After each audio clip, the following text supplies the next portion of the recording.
Hoje nós vamos conversar com o doutor porque ele vai falar sobre um projeto que auxilia a comunidade a prevenir e combater o superendividamento. É um projeto que se chama Prevenção e Tratamento de Superendividamento.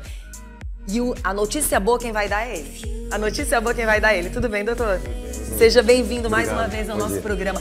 Doutor, a gente imaginou o seguinte: quem realmente está fazendo esse projeto acontecer está sendo extremamente inteligente, porque hoje você chega no comércio e você já vê o Natal. Sim. Você já vê o Natal. Sim. Só que nós temos ainda, estamos finalizando outubro, vamos entrar no mês de novembro, até chegar dezembro, está um pouquinho distante. Nós temos praticamente 2 meses e pouco ainda para chegar o mês de finalização do mês de dezembro. E aí a gente entende que quem fez esse projeto maravilhoso, que são vocês, ainda bem que pensaram também de uma forma antecipada, para poder entrar na mente das pessoas. Cuidado, cuidado, cuidado, para você não se frustrar e entrar 2025 murmurando. Sim, exatamente. Bom dia a todos. Bom dia, doutor. A ideia, Vanusa, é estimular também esse cuidado com a população. Sim. É um projeto inovador e um projeto que iniciou junto à Universidade, a Faculdade de Direito da Universidade Federal do Piauí. E a ideia é a prevenção e o tratamento, mostrar que tem uma luz no fim do túnel. Sim. Eu acho que esse é o ponto principal a ser levado, com quem a gente dialoga. Cuidados, uma atenção redobrada, e o primeiro ponto é buscar compreender uma mudança na mentalidade. Às vezes a palavra superendividamento gera uma ideia ruim e muitas vezes não foi escolha. Decorreu de um problema de saúde, decorreu de pessoas da família que perderam o emprego, e aí a pessoa, para solucionar débitos, acabou contraindo dívidas absurdas, valores impraticáveis. Então, nesse contexto que a gente chega, a partir da Faculdade de Direito, levando um projeto, mostrando uma luz no fim do túnel, que passa por aspectos da lei, que há uma possibilidade de chamar todos os credores para uma negociação. Doutor, você percebeu que os meus 3 cinegrafistas, eles deram cada um a sua informação, trouxeram um pouquinho do que pode estar acontecendo na vida de todo cidadão. E o doutor entrou num assunto bem interessante: não se culpar pelas dívidas que tem. Muitas vezes você não aprende com a família, com o pai, com a mãe. Às vezes o pai e a mãe também não aprendeu com os pais deles, a gente também não pode culpá-los. Tudo que acontece na vida das pessoas, ao ponto delas chegarem onde elas chegaram, pode ser transformado, pode ser uma prevenção e pode ser um tratamento realmente. De repente a pessoa precisa ser ajudada. Tem gente que entra em dívidas imaginando que nem está entrando em dívidas. Ou às vezes acontece desemprego, como o próprio doutor falou, alguém adoece na família, ou situações adversas que você não queria estar ali. Isso. Mas às vezes até um sentimento de amor, muitas vezes, um amor incondicional por um filho te faz muitas vezes você entrar numa dívida e você depois não sabe como sair. E para tudo tem um jeito, né, doutor? Tem sim. Dados medidos após a pandemia, já ainda em 2022, já sinalizava 70% da população endividada. Como eu falei, muitas vezes perdeu o emprego, foi para preservar a saúde de alguém da família, aquela dívida que se tornou impagável. E aí, dentro desse olhar, o próprio legislador editou uma nova lei, que é a lei do superendividamento, dizendo, olha, estamos atentos ao que acontece no mercado e esse é o momento de cuidar de pessoas. 70% da população é um dado expressivo, então é nesse contexto que chega uma lei possibilitando rediscutir, chamar os credores para uma negociação e trazer medidas duras. O credor que não comparece à renegociação, ele pode sofrer sanções legais, inclusive ficar impedido de cobrar aquele valor. O credor passa a ter um estímulo, olha, eu devo ir e negociar. Isso passa a ser uma medida buscada. Um outro ponto, a possibilidade de um plano de pagamento. Então o devedor chega e diz, olha, eu tenho 5 anos, eu apresento esse plano de pagamento num prazo de 5 anos. E ali os credores começam essa negociação, tá? Tudo para chegar a um acordo com juros atrativos, juros razoáveis. Agora, Vanusa, de fato, nós não temos uma educação financeira no país, isso não faz parte. É por isso que o próprio Banco Central também chegou, né, nessa matéria e trouxe uma resolução muito importante, a resolução 4790. Todo débito na conta do superendividado não autorizado, ele pode ser suspenso. E isso pode procurar o próprio gerente e dizer, olha, eu não reconheço, ou se eu já autorizei e agora não mais, e esse débito, portanto, eu desejo retirar. Essa resolução do Banco Central, ela trata do cancelamento de débitos não autorizados. Olha que interessante, doutor.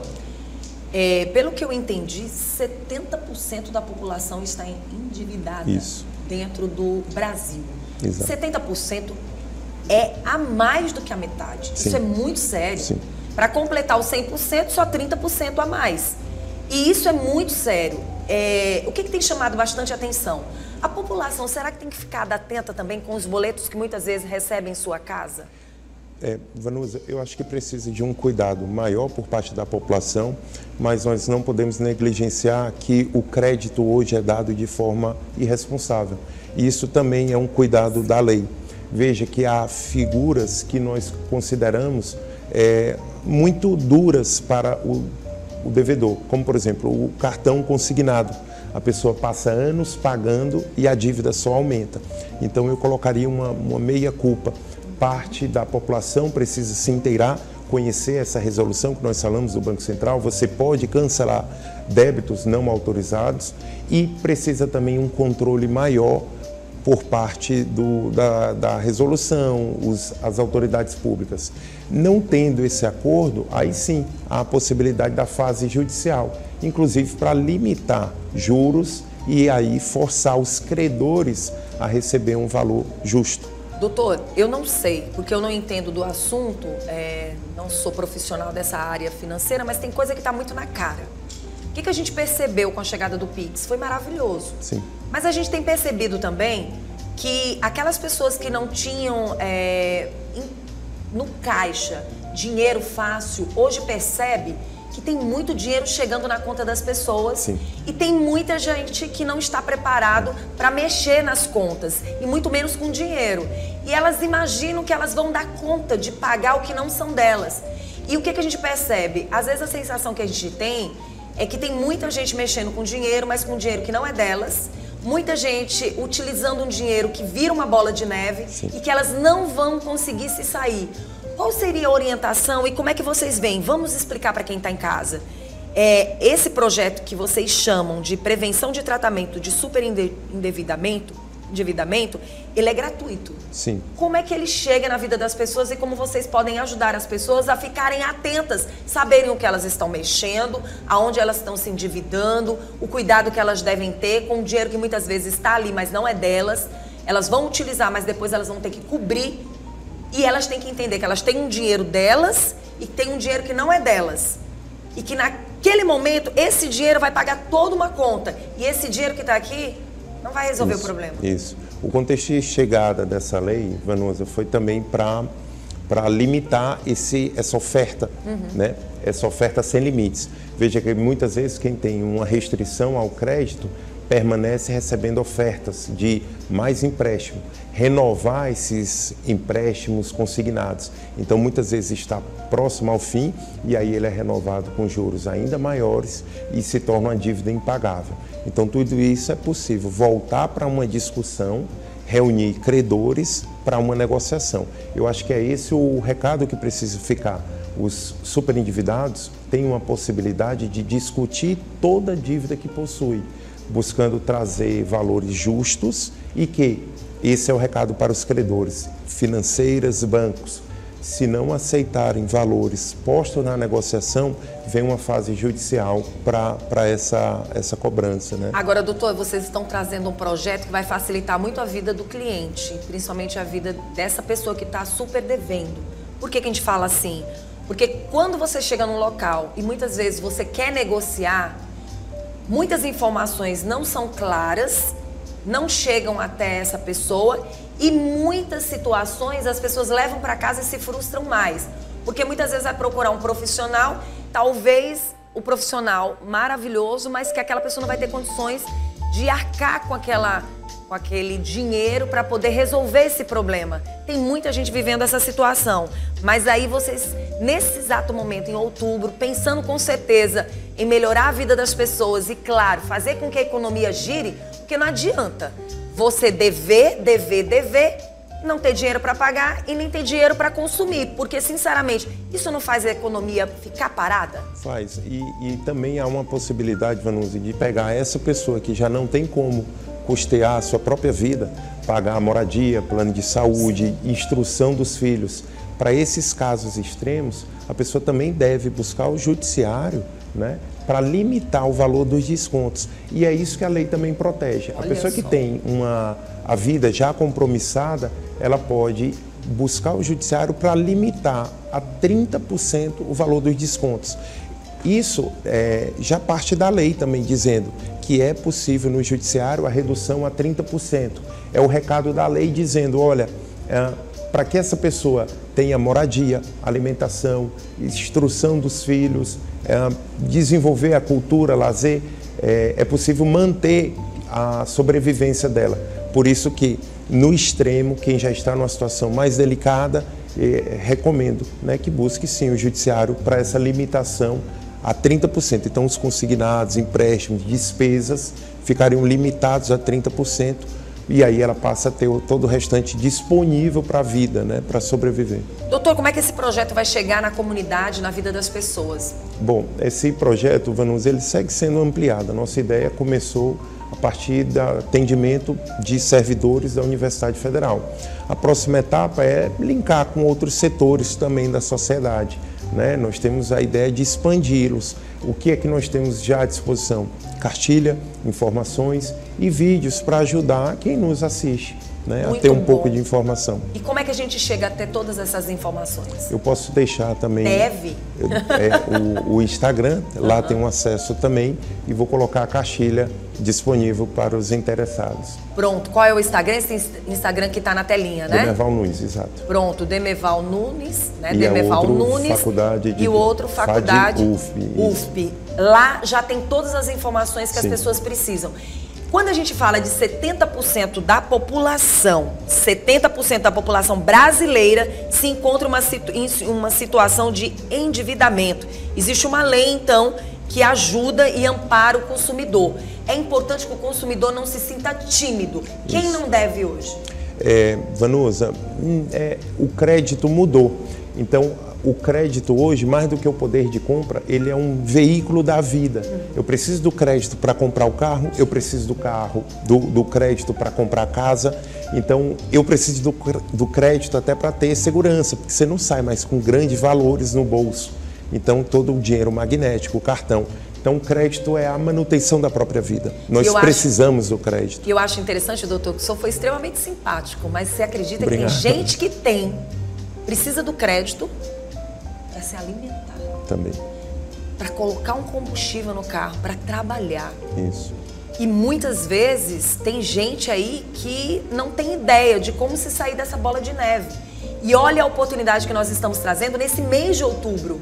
Importante. Muitas vezes se fala desse lado financeiro depois que passou o ano, né, que as pessoas vão falar, ou até mesmo próximo ao mês de dezembro. Isso. E a gente tem que entender que tem que chegar realmente de forma preventiva. Então foi extremamente inteligente por parte de vocês poder ajudar a população, porque é enxergar 2025 talvez não com tantos problemas, se a população correr e entender o que precisa resolver agora. Fazer as escolhas certas a partir de agora, já sabendo que vai ter um consumo maior para o final de ano, festa de final de ano, Natal, Réveillon. Então tudo isso parte de decisões assertivas a partir de agora para começar o ano com o pé direito. Doutor, o Ed falou que não está com dívidas, não foi, Ed? Não está com dívidas, mas também não tem dinheiro em caixa. Isso. Como fazer tudo isso acontecer no final de ano que tem Natal, férias, menino mais tempo dentro de casa, porque nós sabemos, quem tem filho sabe disso. O filho, quando está dentro de casa, quer comer toda hora, quer estar beliscando toda hora. Até a gente, quando está em casa há mais tempo, a gente toda hora quer estar beliscando uma coisa e outra. Muitas vezes o menino não gosta de ficar só dentro de casa, você tem que passear, tem que levar para um clube e tudo envolve dinheiro. que dizer para essas pessoas? Dizer que, na verdade, esse é o melhor cenário possível. Mas até lá é uma caminhada. E eu acho que o primeiro passo são decisões corretas quanto até o pagamento dessas dívidas. Às vezes o devedor se propõe a pagar até uma dívida excessiva, com juros mais altos. Então, discutir, negociar, isso vai sobrar um pouquinho mais para poder partir para uma segunda dívida. E aí, aos poucos, ir tornando mais sustentável lá os compromissos financeiros. Doutor, eu vou chamar a atenção desse seu projeto para que ele chegue nas escolas, não só de adolescentes, mas principalmente de toda a população, de todos os jovens, até a Universidade Federal, até a Universidade Particular, em todos os campos. Por quê? Não é só o lado financeiro, mas também vocês, advogados, poderem estar nas escolas, levando para os jovens que quando chegam muitas vezes na adolescência, não entendem as dificuldades muitas vezes e o não. Hoje em dia nós vivemos uma geração que dizer que não pode e o não, às vezes, causa uma certa dificuldade para alguns pais. E a gente não pode se enganar, nem pode se trair, dizendo que isso é fácil de lidar. É difícil, porque, de repente, existe um pai ou uma mãe ali que vão se super endividar para satisfazer um filho. E muitas vezes, aqui desse lado, você vai tentar não entrar nessas dívidas. E existe, muitas vezes, essa falta de consciência na vida dos adolescentes e até mesmo dos futuros adultos. Sabemos que hoje a adolescência vai até 25 anos, mas 25 anos já é para se ter uma total responsabilidade sobre gastos, ganhos, não é verdade? Esse é o momento ideal para discutir isso e eu acho que toda a plataforma que nós temos disponível, palestras, oficinas, transmissões, eu acho que tudo isso vem a facilitar. Eu concordo, Vanusa, é o momento de passar a trabalhar isso. E quando você leva isso para a educação, se torna mais atrativo, rende frutos ainda mais significativos. De repente tem uma criança lá na escola que ela não tem noção, mas ela vai ajudar um pai e uma mãe. Não, mãe, não precisa me dar isso agora. A gente não está nessa condição. Às vezes um filho precisa entender a situação de um pai e de uma mãe e muitas vezes não entende porque acha que é tudo muito normal. E hoje nós precisamos incentivar os nossos filhos a entender que se não deu, tudo bem, amanhã ou depois vai dar certo. Programar, combater a cultura do imediatismo, é entender, olha, isso pode ser feito, demanda tempo, né? Vamos juntando e traz a criança para um processo participativo e inclusivo. Isso é uma decisão sempre assertiva. Mais uma vez queria chamar a atenção, então, olha, existe aí então essa oportunidade que você tem, é gratuito, atende pessoas que estão em situação de endividamento, a comunidade que verdadeiramente precisa desse apoio já pode procurar então essa parte jurídica totalmente gratuita, fazer as suas negociações, e de verdade também ajudar esses devedores, porque tudo que a gente quer é que o final do ano seja maravilhoso e que o próximo ano não tenha tanta gente murmurando, né? Que esses números não cresçam, a ideia é essa, a partir de instrução, educação e de bons exemplos, para que os bancos e instituições financeiras tenham crédito responsável, são palavras da lei, o tratamento, o cuidado e o crédito responsável por todos que compõem. Muito bom, doutor. Na semana passada a gente trouxe aqui uma grande profissional para falar como saber administrar muitas vezes o dinheiro que você tem em casa e não sabe como administrar. Hoje a gente te traz para falar sobre essa questão de forma gratuita. Então, assim, tá tudo na palma da mão. Só precisa a pessoa querer, né? Obrigado. Obrigada, tá?